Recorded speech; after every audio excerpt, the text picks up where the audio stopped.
venía trabajando hace muchos años en la 20 para otro organismo dentro del gobierno de la ciudad, que era la Secretaría de Hábitat e Inclusión, pero ahora, desde hace un año, estoy en el Instituto de Vivienda y la tenencia de la tierra en las villas de asentamientos es muy confusa, casi siempre. Entonces empiezan a aparecerte terrenos que son, no sé, en la 20 era de la Policía Federal, el terreno que hoy es el barrio Papa Francisco, por ejemplo. Pero y la Policía Federal con todos sus terrenos los pasó a la Policía Metropolitana, por lo cual ese terreno pasó al Ejido de la Ciudad de Buenos Aires y a la Agencia de Bienes de la Ciudad. Pero la 31 es toda nacional, por ejemplo. Y el proyecto es absolutamente diferente a lo que venía haciendo antes. En este caso lo que está es llevando adelante la reurbanización del barrio, partiendo de la ley 5.705, que es la ley aprobada en noviembre de 2016 en la legislatura, que tuvo el apoyo de las organizaciones del barrio y de los partidos políticos para llevarla adelante.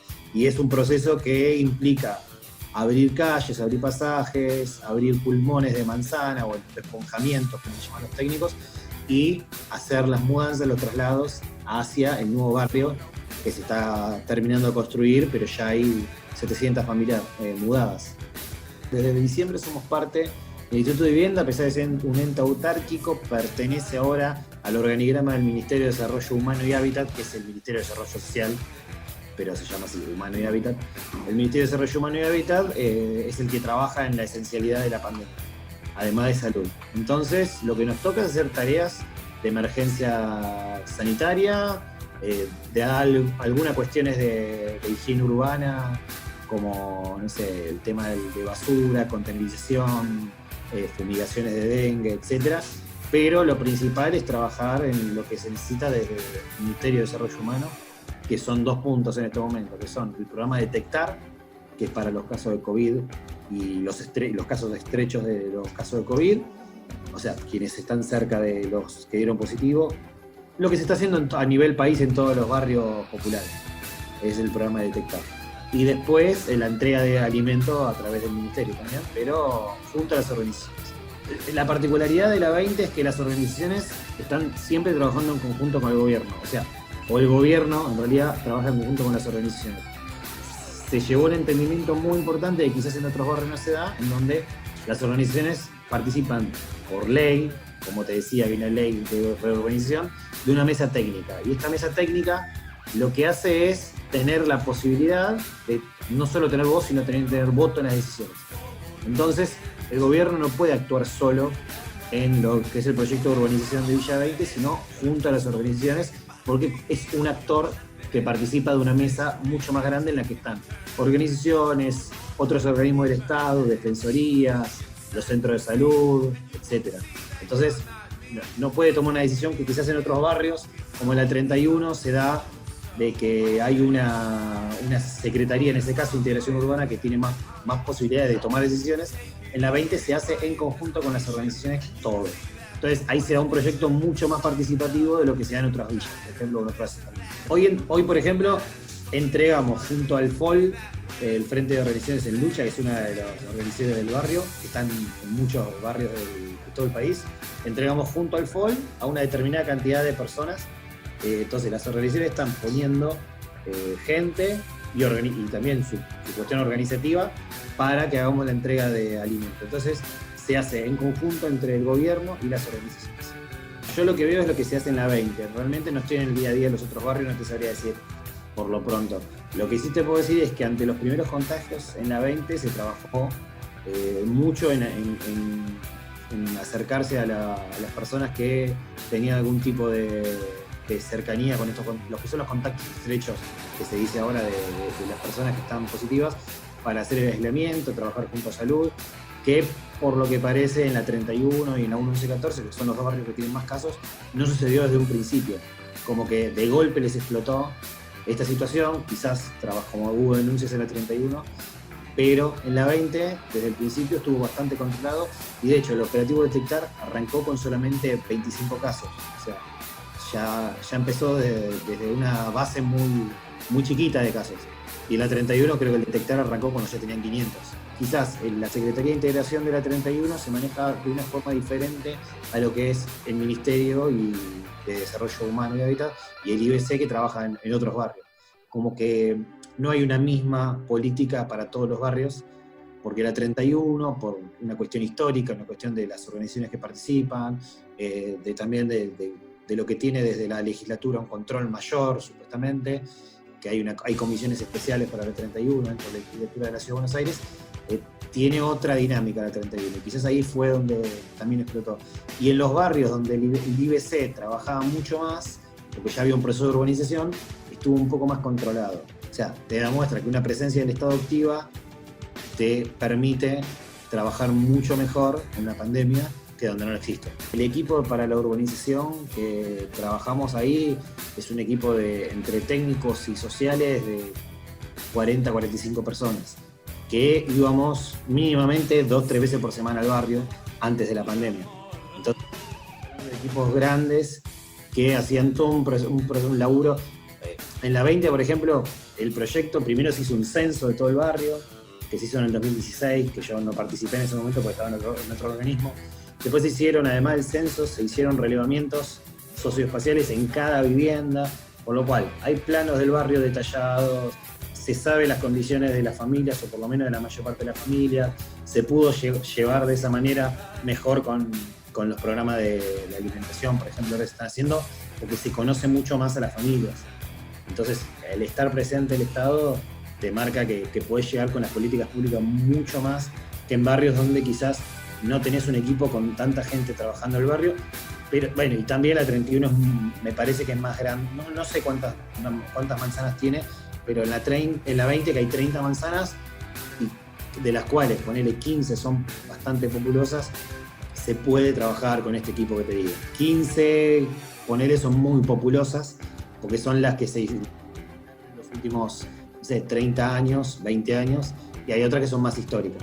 El pedido de urbanización del barrio tiene muchas décadas y es planteado por las organizaciones sociales desde hace por lo menos 30 años. En el 2005 se aprobó una ley, la primera ley de urbanización de la 20, que fue en 1770, por la legislatura, y esa nunca se cumplió. O sea, no hubo ningún gobierno que la haya cumplido, incluso estamos hablando de los primeros, de los mandatos de Mauricio Macri, tampoco se cumplió en 1770. Recién con la reta y con el reclamo de las organizaciones y con la jueza liberatoria en el medio presionando, que es la que quizás podríamos hablar como un factor importante de la urbanización de muchos barrios, por sus fallos.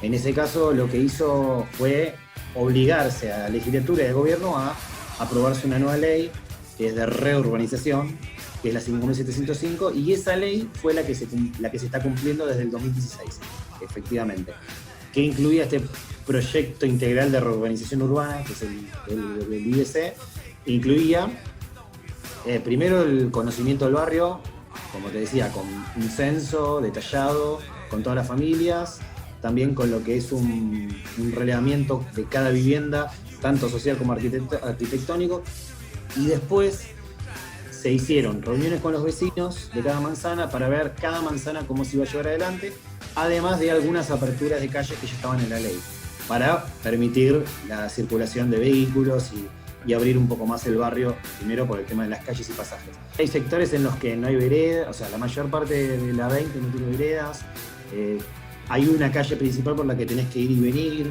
y no había posibilidad, entonces ahora se van a abrir calles, y para tanto abrir calles como permitir que cada manzana tenga las características que se necesitan de ventilación, de aire, de sol, etc., se hace, además de los pasajes, lo que son los esponjamientos, que se llaman, que sería como los pulmones de manzana. Entonces se permite de esa manera que algunas familias puedan tener un patio para poder no crecer en su vivienda, sino tener un espacio abierto en su vivienda, primero hacia un barrio nuevo que se hizo, como el de Playón, que se llama Papa Francisco, que son 1.700 viviendas, de las cuales ya 700 se entregaron dentro de lo que es este proyecto, y 700 están o demolidas o en proceso de demolición. En algunos casos quedó en la mitad por la pandemia, pero bueno, era el proceso de demolición. Y lo que sí se puede, lo que sí se dice es que claro, la gente piensa, no, le vamos a dar a las familias que estén en peores condiciones las viviendas. Y el proyecto en realidad trató de que las viviendas que vayan a ser demolidas también tengan esa lógica, más allá de que, bueno, acá sirve porque se va a abrir un patio para que la gente tenga, sino que también la posibilidad de que sean las viviendas que estén en peores condiciones las primeras que se tiren abajo, por ejemplo. Pero bueno, ese es un proceso que es muy complicado porque es hablar con todos los vecinos de una manzana, a ver si están el mayor porcentaje de acuerdo. O sea, se hizo con mucha participación, y realmente hizo con mucha participación, pero también por la presión de las organizaciones, porque eran las organizaciones las que reclamaban esto, y el gobierno fue el que llevó adelante esto en las reuniones, pero siempre con las organizaciones atrás, en una mesa técnica en la que marcan la cancha, y mucho porque son las que están en el barrio desde hace décadas y las que conocen mucho más. Entonces, el proceso final de la urbanización sería trasladar a todos los que se tengan que trasladar de Roma Francisco, abrir las calles, abrir pasajes, abrir esos patios, estos esponjamientos, y además terminar con las obras dentro del barrio de infraestructura, de pavimentación, de agua, de cloaca, de pluviales, etc. Y darle la tenencia de la tierra a las personas que viven dentro del barrio, las que se quedarían ahí. Por lo cual, no solo serían dueños los que se van a los departamentos, sino también serían dueños los que se quedan en el barrio, porque pagarían la tierra. O sea, realmente es un Estado que está resolviendo cuestiones que durante décadas nunca se resolvieron, y entonces por lo menos lo ven como algo positivo. Las organizaciones, aunque presionan, están bastante tranquilas con lo que es el gobierno de la Ciudad de Buenos Aires, porque vieron ya 700 mudanzas. O sea, están mostrando que por lo menos el gobierno está haciendo algo que se pedía durante décadas. Que imagínate que el último proceso de urbanización creo que se hizo durante el gobierno Ibarra, ¿no? O sea, teníamos décadas en donde no se había hecho nada. No se ingresó a la vivienda y no se pensó como un proyecto de urbanización, sino como mejorar los barrios, pero no con la presencia que se tuvo desde este proyecto del 2016. Las mesas temáticas, estas mesas técnicas que se crean de diálogo, y por ejemplo, hay las posturas del gobierno, o sea, para encontrar, vos dijiste, hablaste de la presión que hacen las organizaciones, la postura del gobierno en general, ¿cuál es? O sea, después ya las posiciones concertadas, digamos. Pero la primera intención de parte del gobierno, digamos, ¿cuál es la postura que tiene? No, en este caso es como que el gobierno ya se dio cuenta que hay que cumplir la ley, y por lo menos yo no sé cuáles son las intenciones que tienen, no sé, Reta, quien sea, pero el discurso, si vos escuchás al presidente del IBC, a Juan Maqueira, te recomiendo que vean un poco lo que dice. Es un discurso absolutamente progresista y que busca que justamente los barrios se urbanicen y que mejoren. Entonces, quizás ante la política pública que el Estado se vio obligado a hacer por presión de las organizaciones, se sumó un organismo que tiene esa idea, por lo menos, de llevarlo adelante. Con las particularidades que siempre tiene el PRO, de que a veces parece más cuestiones de maquillaje en algún momento. Bueno, en eso sí te digo que fue uno de los organismos que se encargaba de las villas en la ciudad hasta el 2016, que fue 2018, pero fuerte hasta el 2016, que fue la Subsecretaría de Hábitat e Inclusión, que es la que yo trabajé 7 años, que sí era un organismo que, como se dice muchas veces, el maquillaje urbano y nada más.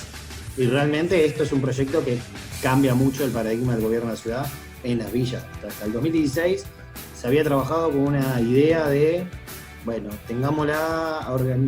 pintemos acá, hagamos una plaza, una canchita, y más o menos. Y ahora se está trabajando por lo menos en 3 barrios, que son el Rodrigo Bueno, la 20 y el Playón, de una forma mucho más necesaria para los vecinos.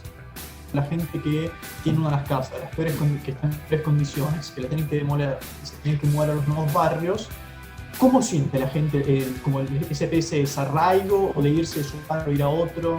¿Cuál es la respuesta que viene? No, la mayor parte de la gente quiere irse. O sea, está contenta. O sea, siempre es un proceso de negociación con los vecinos el que tengan que irse de la vivienda donde están, porque es una cuestión de que a veces no todos quieren dejar su vivienda, o no todos quieren ser afectados por un proceso de urbanización. Pero en el momento en que aceptan este proceso, además el proceso de urbanización, la posibilidad no es solo irse al Papa Francisco, también en su momento, hasta que explotó el dólar, la posibilidad eran los créditos y otro canje dentro del barrio. Entonces, estaba la posibilidad, como se hizo en otros barrios, también se hizo en la 2124 en su momento para la urbanización del Camino Sirga, que es la posibilidad de que la persona que tiene que ser relocalizada vaya a otra vivienda dentro del barrio y esa persona que deja su vivienda vaya a los edificios nuevos. Porque quizás Claro. quiere vivir en un departamento, porque es cambiar tu vida absolutamente. Entonces ahí se abrieron estas posibilidades como para que quien quiera pueda quedarse en el barrio a través de un canje, que siempre es mucho más difícil porque hay que buscar primero el que quiere dejar la casa, el que quiere irse a ver si le gusta esa casa. Bueno, es toda una cuestión de negociaciones que se hacen, pero está todo contemplado en el proyecto y en lo que es el proyecto de urbanización. Ahora, sí, el que está de acuerdo con mudarse, el que vas a mudarlo, está ansioso, o sea, si se atrasa 2 semanas la mudanza, te llaman. ¿Cuándo se va a hacer? Ahora me están mandando mensajes, me dicen, ¿y cuándo nos vamos a mudar? Y yo le digo, estamos en pandemia, no vamos a hacer mudanzas. Entonces, es como que hay una cuestión de tener vos pensás que van a ir a un lugar donde tengan cloacas, agua corriente, donde van a poder estar tranquilos, van a tener posiblemente en muchos lugares, va a ser la primera que tengan una llave para cerrar una puerta, porque había lugares donde ni siquiera tenían una cerradura. Quizás no tanto porque las villas de la Ciudad de Buenos Aires están mucho más urbanizadas que las de la provincia en muchos casos, pero sí se daba esta cuestión de que es cambiar absolutamente lo que tenías de tu vivienda y pasar a un departamento con la tenencia de la propiedad, etcétera, que es un cambio importante y la gente normalmente en estas mudanzas está muy ansiosa por irse. Es muy raro que no quieran irse, porque ya llevaron, todo ese proceso se llevó justamente. Fueron las negociaciones del equipo social para que esa persona acepte esa solución habitacional. Pero viste que ahora mucho está hablando, por ejemplo, del plan San Martín, ¿no? Como este plan de repoblar el interior del país y a crear nuevas comunidades, nuevas ciudades. Vos, viendo, por ejemplo, el trabajo que se hace de urbanización en los barrios carenciados acá, por ejemplo, en la Ciudad de Buenos Aires, ¿cómo pensás que podría también funcionar? ¿Qué te parece esta idea? Como de crear nuevas ciudades, capaz de hacer traslados, que acá directamente se ven de una ciudad a otra. ¿Cómo pensás que puede ser la respuesta de la gente? ¿Y qué te parece a vos como idea así general? Mira, no conocía, la verdad no leí mucho sobre el tema, pero yo creo que la gente, la que está viviendo en la Ciudad de Buenos Aires, la mayoría, incluso vos hablaste, dicen no, porque mi primo vive en provincia, y provincia capaz que es la Ferrere, y para ellos es lejísimos. Un arraigo ya con la Ciudad de Buenos Aires por todas las posibilidades que te da estar en una gran ciudad, porque a pesar de que vivas quizás en este caso incluso son de los barrios más alejados del centro, porque la 31 que tenés retiro a 3 cuadras o a 10 cuadras como mucho, es quizá mucho más, pero estos que están en Lugano saben que se toman un colectivo y están en el centro, o el premetro, que está ahí y se lo toman y después el subte, etc. Entonces se da esta cuestión de que no, este vive en provincia, es como, re lejos, y capaz que Catán, Tapiales, no te estoy hablando tan lejos. Digo lugares de Matanza porque la 20 está ahí justo cuando cruzás General Paya, el otro lado es Matanza, ¿no? Porque estás ahí Lugano, principalmente con Villa Celina, con esas zonas. Pero claro, no sé cómo lo vería esta gente porque están muy acostumbrados a vivir en capital y pensá que hay mucha gente, porque en su mayoría el barrio, o no en su mayoría, pero buena parte del barrio son de las colectividades bolivianas y paraguayas.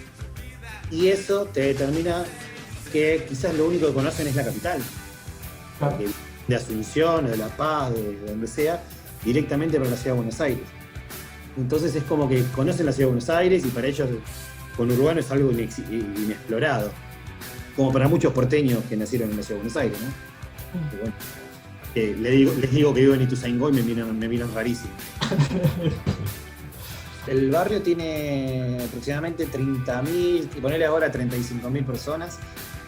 Y por lo menos, si vos ves los proyectos, parece que, o sea, lo que se planificó sí está pensado por lo menos en lo que es la movilización de la gente, las demoliciones, lo que son las nuevas aperturas, etcétera, está pensado para la densidad del barrio.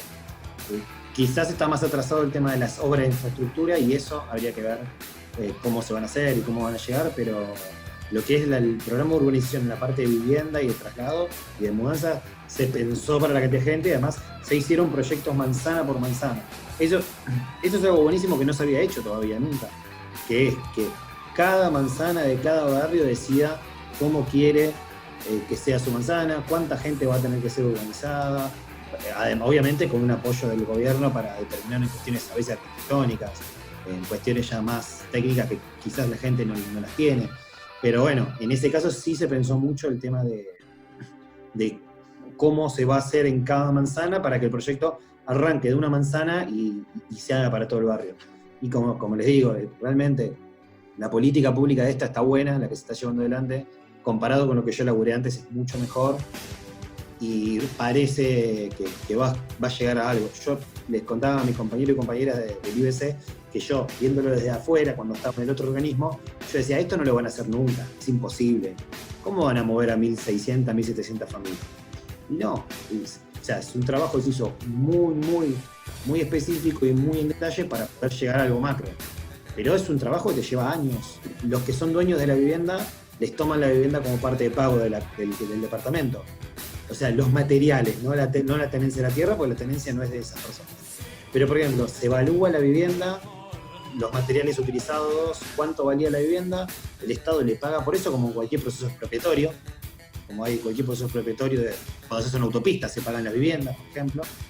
Entonces, en ese caso se les paga, e incluso si no alcanza para que no supere el 20%, 30%, no, creo que era el 30% de su sueldo, de sus ingresos, se aplica un subsidio por parte del Estado, y finalmente termina pagando cuotas parecidas a lo que, por ejemplo, pago yo en un Procrear, de 3.000 pesos, 5.000 con toda la furia. O sea, son cuotas que se pueden pagar. Y además, son cuotas fijas de acá al resto de los 30, 40 años que paguen, por lo cual la inflación va a terminar, como en todo plan de vivienda social, va a terminar siendo comida por los años, la cuota. Todavía no sabemos cómo va a ser el proceso de las tierras y de la tenencia dentro del barrio de los que se queden. Pero los departamentos, como cualquier crédito hipotecario, te queda la casa prendada, como quien dice, por el banco hasta que lo termines de pagar. Pero hay una diferencia con otros procesos. Por ejemplo, ya se mudan habiendo firmado una escritura. O sea, ya firman la escritura antes de mudarse. No mudamos a nadie sin escritura. Que eso era un reclamo de las organizaciones. Por ejemplo, en mi caso, yo vivo en un Procrear hace 1 año y medio y todavía no sé cuándo voy a firmar la escritura. Entonces, por lo menos en la 20, creo que en barrio Rodrigo Bueno y en el Playón, en los que se está llevando adelante los últimos 3-4 años, se mudan con escritura. Obviamente con una fotocopia de la escritura, porque recién te dan la escritura cuando termines de liquidar el fideicomiso, como en todo el proceso de hipotecario de vivienda. Pero, por lo menos ya sabés que la vivienda es tuya porque estás escriturando, ante escribano público y todo. Pero, como te digo, muchos de estos son reclamos de las organizaciones mismas, que el gobierno de la ciudad, como parte de esta mesa técnica, tuvo que ceder para llevar el proceso, y parece que dentro de todo en estos barrios lo hicieron bastante bien. ¿No? Hay otros barrios en donde ni siquiera arrancaron los procesos de urbanización. Entonces hay diferencia también entre la 20 y la 1114. La 1114 recién se estaba haciendo el censo hace 1 año y medio. La 1114 y todo lo que es el barrio Padre Richardelli tiene muchos edificios, muchos complejos, tiene el Rivadavia 1, Rivadavia 2, Juan 23, tiene Bonorino, tiene un montón de edificios que fueron en diferentes momentos del propio, o la Comisión de la Vivienda en otra época, o ahora en la vivienda, que fueron relocalizando ciertas manzanas. Una sola cosa dentro de todo esto, muy lindo, lo malo es que la mayor parte del equipo es monotributista. De casi todo el equipo social, soy el único planta permanente. Y porque estoy hace 10 años en el gobierno, y no les quedó otra que en algún momento pasarlo. Por presiones sindicales o por historia, no sé. Quizás queda en el debe la cuestión con el equipo, en el sentido contractual. Porque después las condiciones de trabajo no son malas, trabajamos bien, se nos escucha, etc. Pero quizás las condiciones más laborales fuertes son esas cuestiones de la precariedad, pero que creo que pasa en todo el Estado en general. Pasa en Nación, pasa en provincias, pasa en todos lados, donde el trabajador no es una persona que vaya a ser formalizada por el Estado sin que pasen varios años. Común dentro del gobierno de la ciudad, la contratación monotributista es una gran cantidad. De hecho, hay equipos donde, como te digo, ser planta es ser el único. Uy, mirá, este es planta permanente, es como raro.